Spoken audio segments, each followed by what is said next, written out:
कभी कभी इंसान अपने ज़रूरतों को पूरा करने के लिए एक जल्दबाजी में गलत फैसला ले बैठता है, जिसकी वजह से उसका हंसता खेलता परिवार भी अब तबाह हो जाता है। आज की घटना में सेम कुछ ऐसे हो जाता है कि एक दोस्त ही अपने दोस्त के लिए ऐसा कर्म कर बैठता है कि जिसकी वजह से उसका दोस्त ही हमेशा के लिए जेल के सलाखों के पीछे पहुंच जाता है। लेकिन जब लोगों के सामने सच्चाई निकल के आती है तो इसे सुनने के बाद लोगों को अपने कानों पर कतई यकीन भी नहीं होता है। आखिर क्या था आज की घटना में, आज की घटना में क्या हुआ, आज की घटना की आप पूरी तरह तक सच्चाई जानने के लिए इस वीडियो को आप लास्ट तक जरूर देखिएगा। नमस्कार दोस्तों, मैं प्रदीप कुमार आपको इस टेढ़ी बात चैनल पे मैं स्वागत करता हूं। दोस्तों आज की यह जो सच्ची घटना है, यह घटना सुनाने से पहले मैं आपसे एक छोटा सा रिक्वेस्ट करना चाहता हूं, क्योंकि आप अगर इस चैनल पर नए आए हुए हैं और पहली बार आए हुए हैं तो एक बार जाकर आप अपने इन्हीं प्यारे हाथों से आप इस चैनल को सब्सक्राइब ज़रूर कर लीजिएगा, ताकि आपकी वजह से आज जो वीडियो काफ़ी लोगों तक पहुंचाया जा सके, और उसके लिए हम आपके तहे दिल से शुक्रगुजार रहेंगे। दोस्तों आज की यह जो सच्ची घटना है, यह घटना ठीक मुंबई प्रदेश और ठीक उसी के ही एक सटा हुआ उपनगर पड़ता है विरार, और उसी का ही जगत नाका पड़ता है, और ठीक उसी में मुक्तिधाम एक ओमनी सोसाइटी पड़ता है, और वहीं काफ़ी आदिवासी समाज के लोग भी रहते हैं। उन्हीं समाज के लोग के एक मालिक होते हैं लक्ष्मण बाघरी, जो काफ़ी पुराने वहाँ के निवासी होते हैं, जो ठीक गुजरात के ही रहने वाले होते हैं, लेकिन अपनी रोजी रोटी के तलाशी में ठीक कुछ साल पहले ही वह मुंबई चले आते हैं। लक्ष्मण बाघरी का अपना एक इकलौता बेटा ही होता है दिनेश बाघरी, अब जिसकी उम्र लगभग 29 साल के आसपास होता है। अपनी पत्नी भी होती है दीपा के टोटल 2 बच्चे भी होते हैं। लेकिन इधर दीपक जो होता है ठीक अपने परिवार का उद्देश्य बसर करने के लिए वहीं विरार में ही एक पश्चिमी में ठीक स्वाद गली पड़ता है, उसी गली में जाकर दीपक का एक अपना खुद का ही सब्जी का बड़ा सा दुकान होता है, और उसी पे जाकर अपना दिन भर समय देता, और उसी की वजह से उसके पास ठीक ठाक पैसे आते हैं। लेकिन इधर रूपा जो होती है अपने परिवार की मजबूरी को समझती है, समझने की वजह से वह भी अच्छी नौकरी की तलाशी करती है। ठीक पास ही एक प्राइवेट कंपनी होता है, उसी में जाकर अब इधर रूपा भी नौकरी करने लग जाती है। इधर रूपा और साथ में दीपक दोनों अपने अपनी जिम्मेदारियों को बेखूबी निभाते हैं, और निभाने की वजह से दीपक अपने दोनों जो बच्चे होते हैं ठीक पास एक प्राइवेट स्कूल होता है, उसी में जाकर बड़े अच्छे तरीके से दाखिला करवा देते हैं। इनकी ज़िंदगी बड़े ठीक ठाक तरीके से चलना शुरू हो जाता है, वक्त बड़े तेज़ी से भागता है। अभी मैं बात कर रहा हूँ ठीक 2 सितंबर साल 2016 का दिन होता है। तो उस दिन दीपक की जो पत्नी होती ठीक 3 दिन पहले ही अपने दोनों बच्चों को लेकर अपने ही मायके कल्याण चली जाती है, और दीपक जो होता है अपने घर में अकेला रहता और खाना पाना खुद बनाता और खाता पीता खुद, अपने जाके चारपाई पर रोज़ सो जाया करता था। लेकिन तभी मैं बात कर रहा हूँ ठीक उसी दिन का ही दोपहर का 2 बजे के आसपास टाइम होता है। तो इधर उस इलाके में जितने भी रहने वाले लोग होते हैं लगभग सभी के सभी नौकरी पेशे वाले व्यक्ति होते हैं। कुछ महिलाएं होते हैं, नौकरी पेशे वाले व्यक्ति अपने नौकरी पर गए होते हैं, जो महिलाएं होती हैं अपने घर में आराम फरमा रही होती हैं, अब कुछ बच्चे होते हैं गली में खेल रहे होते हैं। लेकिन उसी बीच उसी सोसाइटी में बड़ी तेज़ से किसी महिला की चीख चिल्ला की आवाज़ आती है। अब सोसाइटी में जो महिला वहाँ खड़ी होती है, वह महिला जब नज़र घुमाती देखती वह जो आवाज़ है ठीक यह दीपक बाघरी के घर से आ रहा है। तो वह महिला चौक से जाती अपने घर वालों को सूचना देती है, और सूचना देने के बाद उनके घर वाले भी आस पड़ोस लोग इकट्ठा कर लेते, सभी लोग सोसाइटी में जाकर अब खड़े हो जाते हैं। तभी उनकी नज़र दीपक बाघरी की तरफ जाती है। कमरे की तरफ के अंदर से ही आवाज़ आ रहा है। वह लोग सोचते हैं, बड़े ही जल्दबाजी में दीपक के कमरे के पास पहुंचते हैं और बाहर से दरवाज़ा पीटने लग जाते हैं। लेकिन दरवाज़ा खोलने वाला कोई नहीं होता। उनको समझ में आ जाता है कि आखिर हो सकता है दीपक की जो पत्नी होती है अब रूपा अपने ही मायके से लौट आई हो सकता है कुछ झगड़े तकरार हुए हैं, इसलिए अब आवाज़ शांत है।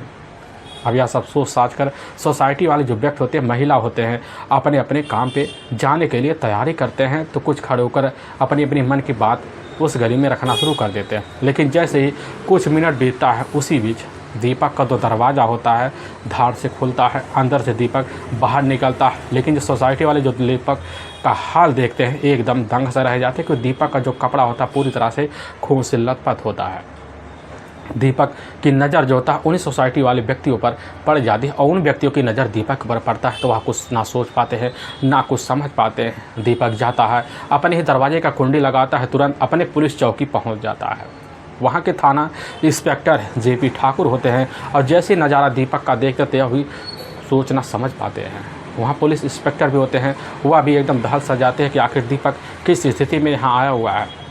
पुलिस उससे कुछ पूछताछ करती है, लेकिन पुलिस के सामने दीपक हर बार जब जुबान खोलता तो चौंकाने वाली बात करता। और पुलिस की जो टीम में जो इंस्पेक्टर होते हैं तुरंत इस मामले को बड़े संज्ञान से लेते हैं और बिना टाइम गंवाए इसकी जो सूचना होता है अपने से बड़े अधिकारी को भेजा देते हैं और साथ में दीपक को अपनी जिप्सी में बैठाते हैं और ठीक उसी सोसाइटी में ले आते हैं। मुक्तिधाम सोसाइटी के जो लोग होते हैं बाहर निकलते हैं तो वह जाकर वहीं पर भीड़ लगा लेते हैं, लेकिन भीड़ वाले जैसे ही इधर जेपी ठाकुर की जिप्सी देखते तो अपने आप हट सा जाते हैं। थाना इंस्पेक्टर बिना टाइम गंवाए दीपक बागरी के कमरे में जाते हैं, अंदर दाखिल होते हैं, देखते हैं कि वहीं पर एक महिला की डेड बॉडी लहलुहान अवस्था में पड़ी हुई है। अगल बगल जितने भी सामान होते हैं पूरी तरह से बिखरे होते हैं। वहाँ पुलिस दीपक का चेहरा लगती है, लेकिन उसके चेहरे पर तनिक भी शिकन नहीं होता है। पुलिस की टीम वहां घटनास्थल पर खड़े जितने भी व्यक्ति होते हैं लगभग उनसे पुलिस पूछताछ करती है, लेकिन पुलिस की टीम जैसे ही घटनास्थल का निरीक्षण करती है तो कमरे की दूसरी तरफ देखती है एक कुल्हाड़ी होता है जो पूरी तरह से खून से लथपथ होता है। पुलिस की टीम समझ जाती है कि बस करो, इसी कुल्हाड़ी का उपयोग कर दीपक ने अपने हाथों से इस महिला की हत्या की है। अब पुलिस जानना चाहती थी यह महिला है कौन, लेकिन तभी वहाँ खड़े व्यक्तियों के द्वारा पता चलता है कि यह दीपक की पत्नी नहीं, रूपा नहीं, बल्कि यह महिला कोई और है। पुलिस बड़े अचंभे में रह जाती है कि आखिर दीपक की जब पत्नी रूपा नहीं है तो यह कौन हो सकती है। इसीलिए वहाँ कुछ महिला कांस्टेबल भी होती है। महिला कांस्टेबल जो होती है वहाँ जो पड़ी जो मृत अवस्था में जो महिला होती है उस समय उसके बॉडी को अच्छे से वहीं जांच पड़ताल करती है। तभी उसके जेब होता है, उसके जेब में जैसे हाथ डालते हैं तो उसमें एक पर्स निकलता है और उसी पर्स में जो होता है एक छात्रा का ही प्रमाण पत्र होता है। उसी प्रमाण पत्र में लिखा होता है औसरिया अग्रवाल, अब जिसकी उम्र लगभग 19 साल के आसपास होता है। ठीक पता भी लिखा होता है। पुलिस की टीम उसी पते पर सूचना भिजवाती है और सूचना पाते ही इधर ऐश्वर्या अग्रवाल के अपने पिता होते हैं राजेश अग्रवाल और साथ में उसकी अपनी माँ भी होती है अम्रपाली। जैसे दोनों खबर पाते दहाड़े मारकर उसी समय श्री मुक्तिधाम सोसाइटी में पहुँचते हैं, अंदर दाखिल होते हैं, वहीं पर दहाड़े मारकर चीख चिल्ला पड़ते हैं। लेकिन इधर ऐश्वर्या अग्रवाल के जितने भी खास अपने हितैषी होते हैं, सहेली होते हैं, उनको इस घटना के बारे में जब जानकारी लगता है, हत्यारे के बारे में जानकारी मिलता है तो उनको यकीन नहीं होता कि आखिर हत्यारा सिर्फ दीपक बागरी हो सकता है। इसीलिए पुलिस के सामने अपनी मन की बात इधर राजेश अग्रवाल और साथ में इधर अम्रपाली दोनों रखना शुरू कर देते हैं। पुलिस भी जो होती है उनके मन की बात को बड़े ध्यान से सुनती है। पुलिस के मन में शंका भी हो जाता है कि हो सकता है इसमें दीपक बागरी का अकेला हाथ ना हो। इसीलिए पुलिस की जो टीम होती है उस घटना का अच्छे से निरीक्षण करके इधर ऐश्वर्या अग्रवाल के बॉडी को पचनावा भर कर उठाकर अपने ही नज़दीकी जो सरकारी अस्पताल जे अस्पताल में भिजवा दिया जाता है। और पुलिस की टीम वहाँ राजेश अग्रवाल को लेकर थाने लौट आती है। आने के बाद उन्हीं की तहरीर पर बिना टाइम गंवाए इधर दीपक बागरी के ऊपर हत्या का मुकदमा दर्ज कर लेती है। और पुलिस की टीम दीपक के पास दोबारा जाती है, लेकिन जैसी थोड़ी सख्ती दिखाती है और दीपक जैसे पुलिस को देखता है, देखने के बाद थर थर काँपना शुरू हो जाता है। और पुलिस और सख्ती दिखाती है तो पुलिस के सामने एक और चौंकाने वाली बात रख देता, कहने लग जाता है कि इसमें हमारा हाथ तो था ही, लेकिन इसमें हमारा सहयोग करने वाला खुद हमारा अपना करीबी दोस्त सोहेल शेख है। अब पुलिस जैसे ही सोहेल शेख के बारे में जानकारी पाती है, बिना टाइम गंवाए उसके घर पर धावा बोल देती है और पुलिस उसके ही घर से गिरफ्तार कर लेती है और लाकर थाने में इधर दीपक बागरी के सामने पेश कर देती है। और जैसे ही सोहेल शेख दीपक बागरी को देखता है तो बिना टाइम गंवाए भी दीपक बागरी के सामने ही वह भी इस ऐश्वर्या अग्रवाल के हत्या का जुर्म कबूल कर लेता है। लेकिन दोनों जो मिलकर पुलिस के सामने सच्चाई रखते हैं, इससे सुनने के बाद पुलिस को तो अपने कानों पर और साथ में अपने आँखों पर यकीन भी नहीं होता है कि आखिर आदमी अपने ही फायदे के लिए इस तरह गिर सकता है। असल में दोनों इधर सोहेल शेख और साथ में दीपक बागरी एक कॉलेज के काफ़ी गहरे दोस्त होते हैं। सोहेल शेख के अपने पिता होते हैं समद शेख, जो ठीक उसी बेलीज नाका के ही एक MMS होटल पड़ता है। उसी होटल के करीब हाजी मियाँ मंजिल पड़ता है, वहीं के ही रहने वाले होते हैं समद शेख। समद शेख के टोटल 3 बच्चे होते हैं, जिसमें तीसरे नंबर का बेटा यही सोहेल शेख होता है। सोहेल शेख के अपने जो दोनों भाई होते हैं वो ऑलरेडी शादीशुदा भी होते हैं। दोनों भाई जो होते हैं अपने परिवार को लोग अलग रह रहे होते हैं और सोहेल शेख अपने पिता समद शेख और अपनी माँ के साथ जो होता है एक ही मकान में शिफ्ट हो जाते हैं। समद शेख जो होते हैं ठीक अपने ही पास एक प्राइवेट कंस्ट्रक्टर होते हैं, अब जगदीश मिस्त्री।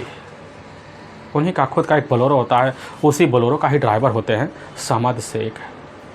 और उन्हीं ड्राइवरी की वजह से समद शेख का तीनों बच्चों का अच्छे से खर्चा बर्चा चल पाता है। लेकिन शादी होने के बाद जब दोनों बच्चे अलग हो जाते हैं तो सारे खर्चा जो होता है खुद जाकर अपने छोटे बेटे सोहेल शेख के हाथ में थमा देते हैं। अब सोहेल शेख जो होता है ठीक पैसे का दुरुपयोग करना शुरू कर देता है और पढ़ाई में मन ना लगा पाता, जिसकी वजह से उसके काफ़ी करीबी दोस्त हो जाते होने की वजह से उसकी आदतें बिगड़ना शुरू हो जाते हैं। लेकिन जब उसके पिता देखते हैं कि हमारा जो बेटा होता सोहेल अपनी जिम्मेदारियों से दूर भाग रहा, इसीलिए अपने बेटे के ऊपर काफ़ी प्रेशर मारते हैं। और इसी प्रेशर के आगे जो होता सोहेल शेख झुक जाता है और अपनी मजबूरी में आकर ठीक बिस्लरी का ही डिस्ट्रीब्यूशन का काम किया करता था, जिसकी वजह से उसके ठीक ठाक पैसे आया करते थे। लेकिन इधर एक ही कॉलेज के होने की वजह से इधर सोहेल शेख और साथ में दीपक बागरी का गहरी दोस्ती भी था। दोनों एक दूसरे के साथ घेरना फिरना और साथ में घर आना जाना भी होता था। लेकिन दीपक बागरी का जो सब्जी का दुकान होता है उसी दुकान को चलाने के लिए दीपक बागरी अपने दोस्त सोहेल शेख से लगभग 80,000 रुपये से ज़्यादा कर्ज ले रखा था। लेकिन वह कर्ज में सोहेल शेख जो होता है एहसान समझ लेता, इसी वजह से अपने दोस्त को इसमें नहीं डालना चाहता था और अपने दोस्त के साथ अपनी जिम्मेदारी भरे कदमें जो होता है बढ़ाना शुरू कर देता है। बड़े अच्छे तरीके से दोनों की दोस्ती गुजरने लग जाती है। दोनों की दोस्ती के जो चर्चे होते हैं मोहल्ले में भी हो जाते हैं बड़े तौर तरीके से। लेकिन तभी ठीक कुछ साल पहले जो होता है सोहेल शेख का एक अपना करीबी दोस्त होता है सुनील। अब सुनील जो होता है एक मॉल होता है, उसी मॉल में कुछ चाय पाने के लिए गया हुआ था। लेकिन उसी के साथ सोहेल शेख भी गया होता है। लेकिन सुनील की अपनी एक प्रेमिका होती है, वह प्रेमिका के साथ बैठकर कॉफ़ी स्पेंड कर रहा होता। तभी उसी के बगल जो होता है उसकी प्रेमिका की अपनी एक सहेली होती है ऐश्वर्या अग्रवाल। जहाँ पर सोहेल शेख रहता था ठीक गोकुल टाउनशिप और विनायक अपार्टमेंट पड़ता है और उसी में ही रहने वाले होते हैं राजेश अग्रवाल, जिसके टोटल 3 बच्चे होते हैं, जिसमें सबसे बड़ी बेटी ऐश्वर्या अग्रवाल होती है जो पढ़ने में काफ़ी तेज-तर्रार होती है। लेकिन ऐश्वर्या अग्रवाल जो होती है अपने पिता की मजबूरी को भी समझती है और इसीलिए अपने ही पास एक कॉलेज होता है उसी में जाकर इंजीनियर की कोर्स कर रही होती है। और तभी उसी बीच उसके जो अपने पिता होते हैं अपनी बच्ची से काफ़ी ज़्यादा खुश हो जाते हैं, लाड़ प्यार देना शुरू कर देते हैं।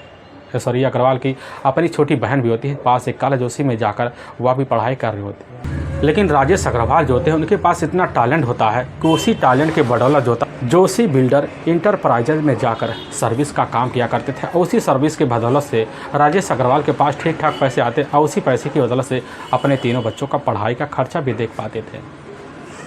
लेकिन एक दिन इधर ऐश्वर्या अग्रवाल जो होती है उसी मॉल में जाती है सुनील की अपनी प्रेमिका की सहेली बनकर। उसी के सामने सुनील का अपना जो दोस्त होता है सोहेल शेख वहीं खड़ा होता है। लेकिन सोहेल शेख जैसे ही पहली नज़र में वहाँ पर ऐश्वर्या अग्रवाल को देखता, देखने के बाद उसकी खूबसूरती का दीवाना हो जाता है और उसी दिन से अपने दोस्त सुनील से मिन्नती करता और सुनील जो होता है सोहेल की बात मान लेता और सोहेल को जब भी अपने साथ ले जाता तो उसी वक्त उसकी जो अपनी प्रेमिका होती है खुद अपने ही साथ ऐश्वर्या अग्रवाल को ले आती है।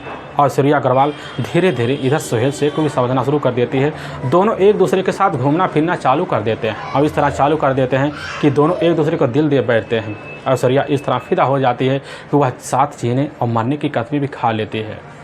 दोनों एक दूसरे के लिए ज़िंदगी बिताने का फैसला ले लेते हैं। तभी एक दिन सोहेल जो होता खुद ऐश्वर्या के ही बताए हुए ठिकाने पर पहुंच जाता। ऐश्वर्या जब वहां पहुंचती है देखकर खुश हो जाती है और ऐश्वर्या के सामने सोहेल बिना रोक टोक के अपने सारी एक एक बात ऐश्वर्या के सामने रख देता। ऐश्वर्या सुनती है, खुश हो जाती है। उसी दिन से अपने दिल का करीबी जो यार होता है ठीक सोहेल शेख को मान लेती है और अपने आप को उसी के सामने समर्पित कर देते हैं। और उसी दिन से दोनों के बीच बेधड़क रिश्ते पनपना शुरू हो जाते हैं और रिश्ते बार बार पनपते। लेकिन इधर सोहेल शेख को भी लगने लगता है बाहर घूमना फिरना हमारे लिए खतरे से कम नहीं हो सकता। इसीलिए सोहेल शेख खुद अपने करीबी जो दोस्त होता है दीपक बागरी से बात करता है। दीपक बागरी के अपनी जो पत्नी होती है ठीक वह खुद तो एक प्राइवेट कंपनी में जॉब किया करती थी, जिसकी वजह से सुबह 8 बजे निकल जाते थे और शाम को लौटते थे। और दीपक बागरी के दोनों जो बच्चे होते हैं वह स्कूलों में जाकर अपना टाइम स्पेंड करते हैं। और इसीलिए दीपक बागरी के घर में पूरी तरह से शांति का माहौल होता है। लेकिन जैसे ही सोहेल शेख दीपक बागरी से बात करता है, दीपक बागरी तुरंत ही अपने घर में उसकी जो अपनी प्रेमिका होती है ऐश्वर्या अग्रवाल को लाने की इजाज़त दे देता है। सोहेल शेख जो होता है ऐश्वर्या से बात करता है, ऐश्वर्या को लेकर खुद जो होता है इधर दीपक के कमरे में पहुंचता। और दीपक जो होता हमेशा हमेशा के लिए अपने घर का जो दरवाज़ा होता है ऐश्वर्या अग्रवाल और साथ में सोहेल शेख के लिए खोल देता। और सोहेल शेख बेधड़क ऐश्वर्या के साथ घर में जाकर अपने रिश्ते को अंजाम देता। और यह सिलसिला बेधड़क अब दीपक के घर में हर दिन चलना शुरू हो जाता है। और जब चलने लग जाता है, इसकी जो जानकारी होती है ठीक जाकर सोसाइटी के लोगों को पता चल जाता है। चलने की वजह से इसकी जानकारी राजेश अग्रवाल को लगता है। अपनी बेटी के बारे में ऐसी बात सुनने के बाद ना कुछ सोच पाते हैं ना कुछ समझ पाते। अपनी बेटी को बुलाते हैं, बड़े प्यार से लफ्ज़ों में समझाते करने लग जाते कि बेटी, एक तो वह लड़का हमारे बिरादरी का नहीं है, एक तो वह दबंग किस्म का है, उससे तुम दूरी बना लो तो तुम्हारे लिए अच्छा होगा। ऐश्वर्या यह बात सुनने के बाद कहने लग जाती कि पिताजी, हमने उसके साथ जीने मरने की कसमें खा ली और शादी का फैसला तक ले लिया। लेकिन राजेश अग्रवाल अपनी बेटी के आगे झुक सा जाते हैं, काफ़ी मिन्नतें करते हैं, लेकिन ऐश्वर्या अग्रवाल अपनी बात पर टिक जाती है, फिर दोबारा मिलना जुलना जारी कर देती है। लेकिन इधर दीपक बागरी की जो नीयत होती है वह जाकर ऐश्वर्या को पाने पर हो जाती है। बार बार कोशिश करता, खूबसूरती पर फिदा हो जाता, सोचने लग जाता है कि आखिर हमारे मिन्नतें अब कब पूरा होंगे। और उसी फिराक में लगा रहता है। तभी दीपक बागरी एक खतरनाक चाल चला जाता है। उसी चाल के तहत जो होता है एक दिन खुद जाता है, ऐश्वर्या अग्रवाल से मिलता है और उसी के सामने अपना जो करीबी दोस्त होता है इधर सोहेल शेख के बारे में एक बात बताना शुरू कर देता। कहने लग जाता सोहेल शेख का अपनी ही सोसाइटी की रहने वाली एक प्रेमिका है, उसी के साथ काफ़ी सालों से अफेयर चल रहा, सिर्फ तुम्हारा मजबूरी का फ़ायदा उठा रहा है। और जैसे इस बात की भनक ऐश्वर्या को लगता है तो उसी वक्त जो होता है सोहेल शेख के लिए अपने मन में गुस्सा जन्म लेवा लेती है। और सोहेल शेख के पास जैसे ही जाती है तो बिना टाइम गंवाए सोहेल शेख के ऊपर ऐश्वर्या अग्रवाल टूट पड़ती है, काफ़ी खरी खोटी सुना देती है, जिसकी वजह से सोहेल शेख जो होता है ऐश्वर्या के आगे घुटने टेक देता, कहने लग जाता है कि हमने बहुत बड़ी गलती कर दी, हमें ऐसा नहीं करना चाहिए। ऐश्वर्या भी कह देती है अगर हमारे कानों में दोबारा खबर पहुंचती है तो तुम्हारे लिए काफ़ी भारी पड़ जाएगा, अब इसलिए उससे दूरी बनाओ। और वहाँ से समझा बुझाकर ऐश्वर्या तो अपने घर चली जाती है और इधर शेख भी अपने घर चला जाता है। जब ऐश्वर्या अग्रवाल को पूरी तरह से यकीन हो जाता है कि आखिर हमारा जो अपना प्रेमी है सोहेल शेख का लड़की के साथ अफेयर है तो हमारे साथ कभी ना कभी धोखा कर सकता है। और इसीलिए ऐश्वर्या अग्रवाल खुद सोहेल शेख के पास जाती, कहने लग जाती है कि अगर तुम उस लड़की से रिश्ता नहीं तोड़ते हो तो तुम्हारे लिए भारी पड़ जाएगा, और इतना भारी पड़ जाएगा कि हो सकता है तुम्हें जेल का रास्ता देखना पड़ जाए। यह बात सुनने के बाद सोहेल शेख एकदम सा दंग सा रह जाता है और वहीं से धमका भुमका कर इधर ऐश्वर्या अपने कमरे पर चली जाती है।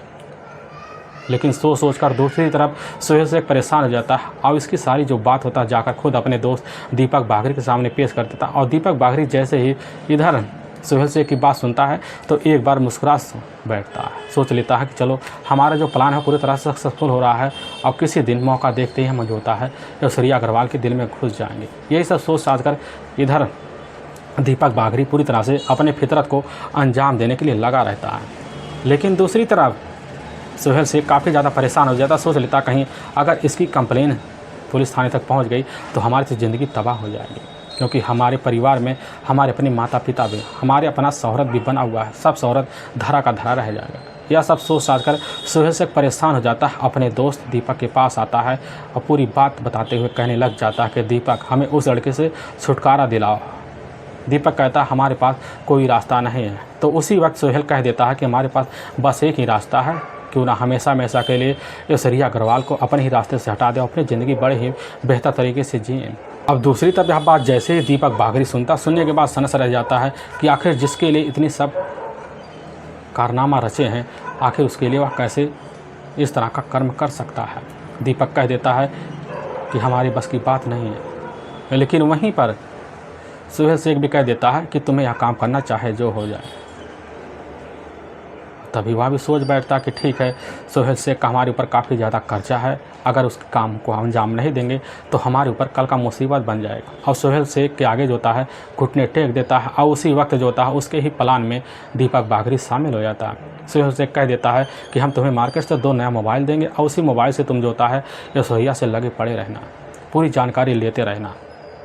अब इधर दीपक नया मोबाइल ले लेता है और उसी दिन से ऐश्वर्या से हर बात की जानकारी लेना शुरू कर देता है, अच्छे समय का इंतज़ार भी करता है। तभी वह मौका भी आ जाता है। ठीक घटना से मात्र कुछ दिन पहले इधर दीपक बाघरी की अपनी जो पत्नी होती है रूपा, और साथ में उसके जो अपने टोटल 2 बच्चे होते हैं, रूपा अपने दोनों बच्चों को लेकर कल्याण अपनी मायके चली जाती है। और घर में अकेला सुनसान माहौल देखकर दीपक के मन में एक प्लान आता, उसी प्लान के तहत अपने काम को अंजाम देने के लिए लग जाता। और तभी ठीक 2 सितंबर साल 2016 का ही अब जैसे 10 बजे के आसपास टाइम होता है, उसी वक्त सोहेल शेख का दिया हुआ नया मोबाइल लेता है, और लेने के बाद उसी मोबाइल से ऐश्वर्या अग्रवाल के मोबाइल नंबर पर कॉल कर देता, कहने लग जाता है कि ऐश्वर्या तुमसे आज तुम्हारा जो प्रेमी है इधर सोहेल शेख हमारे ही कमरे पर कुछ बात करना चाहता है, और तुम इसी वक्त आ जाओ। ऐश्वर्या जैसी खबर पाती बड़ी उल्लास हो जाती है। होने के बाद बिना टाइम गंवाए उसी वक्त दीपक के कमरे पहुंच जाती, अंदर जाती है। पता लगता है तो वहां पर सोहेल शेख तो है नहीं। दीपक कह देता है कि अभी आने वाला है, कुछ अर्जेंट काम बाहर कर रहा है।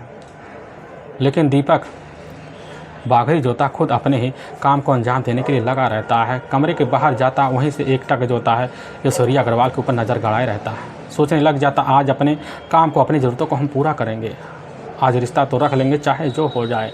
लेकिन जैसे 1.5 घंटा का वक्त बीतता है, इधर ऐश्वर्या सोच बैठती कि अभी तक हमारा अपना आशिक सोहेल शेख आया क्यों नहीं।